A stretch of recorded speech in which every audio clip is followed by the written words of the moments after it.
بالکل پاکستان کا air space تو بند کر دیا تھا پاکستان نے بھارت کے ہوائی، اب بھارت نے پورا ایئر اسپیس، جو بھی پلین آ رہا ہے پاکستان اس کا ایئر اسپیس بھارت کے لیے بند کر دیا. بڑی مشکل ہوگی پاکستان کو اس کے بارے میں، گھاٹا ہوگا کیونکہ ان کو پیسہ ملتا ہے اوور فلائٹ کی وجہ سے. کہتے ہیں $100 ملین اگر لمبا رہا ان کی کمی ہوگی. لیکن یہ بھی سوچنا چاہیے کہ 9 دن ہو گئے ہیں جو گھٹنا ہوئی پہلگام میں، 26 بیچارے مارے گئے، اور جنرل منیر ان کے جو آصف حمید جو ان کے آرمی چیف ہے، کچھ انہوں نے الٹا سیدھا دھرم کے بارے میں بولا تھا، کشمیر کے بارے میں بولا تھا، اور لگتا ہے اس کا یہ ہوا. لیکن NIA اب پتہ کر رہا ہے کون دوشی ہے، کہاں سے آئے، کب آئے، اور ان کے پکچر اور ان کے اوپر سب کچھ کھلا کھلا آ رہا ہے.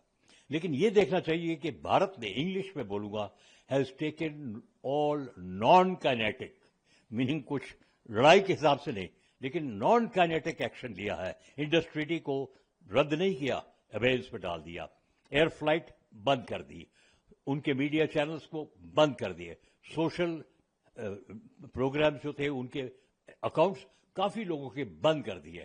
اور اس سے زیادہ جب پردھان منتری سروس چیفز کے ساتھ ملے تھے، رکشا منتری، NSA، CDS اور 3 ہمارے جو آرم فورسز کے چیفز ہیں، ان کا نشچے ہو گیا کچھ ہوگا، ان کو ڈیل دے دی.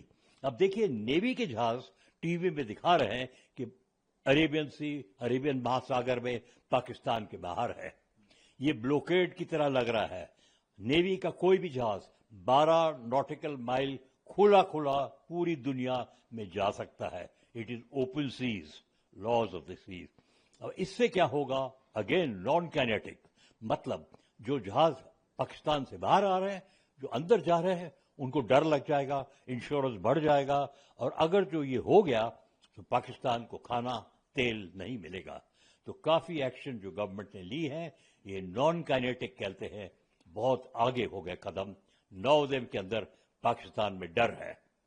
سوال یہ ہے کہ جس طرح سے ایئر اسپیس بند کیا گیا ہے، اگر کوئی ایئرکرافٹ اس کا پاکستان کا انڈین ایئر اسپیس میں گھستا ہے، کس پرکار کا سر ایکشن لیا جاتا ہے؟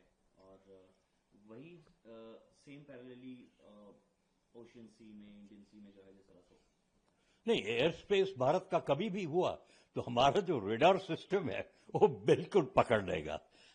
ریڈار سسٹم نے پکڑ لیا تو کتنے ہمارے ہوائی جہاز کے اڈے ہیں، وہاں سے فائٹر ایئر کرافٹ جائیں گے، ان کو سائٹ پہ پکڑیں گے، ان کو ایسکورٹ کر کے بھارت میں لینڈ کریں گے، اس کے بعد کاروبار ہوگا. تو کوئی ایسا جہاز نہیں ہے جو بھارت کے ایئر اسپیس میں ہمت کے ساتھ آئے اور اس کو پتہ نہیں ہو کہ کیا ہوگا اس کے بعد. اور اس نے کوئی حرکت کی بھارت ایئر اسپیس کے اوپر تو کافی نقصان ہو سکتا.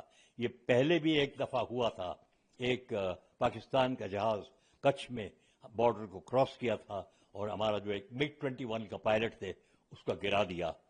ہاں، اس کے ٹکڑے ٹکڑے پاکستان کے بارڈر پہ گرے، باقی جہاز بھارت پہ گرا. تو یہ بھی ہو سکتا ہے.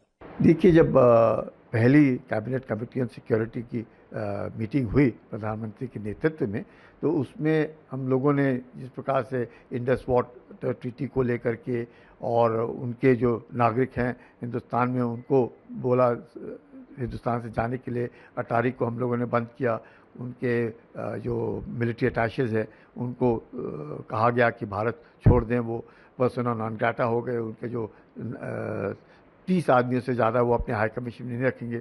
اس کے ترنت بعد پاکستان نے بھی بھارت کے اوپر جو کہا کہ ہم یہ سملا سمجھوتے کو نہیں مانتے ہیں، ہم ایئر اسپیس بند کرتے ہیں. تو یہ جو انہوں نے کہا ہے اس کو دیکھتے ہوئے بھارت نے بھی اب نرنے لیا ہے کہ اپنا جو ایئر اسپیس ہے وہ بھی ہم پاکستانی ہوائی جہازوں کے لیے بند کر دیں گے.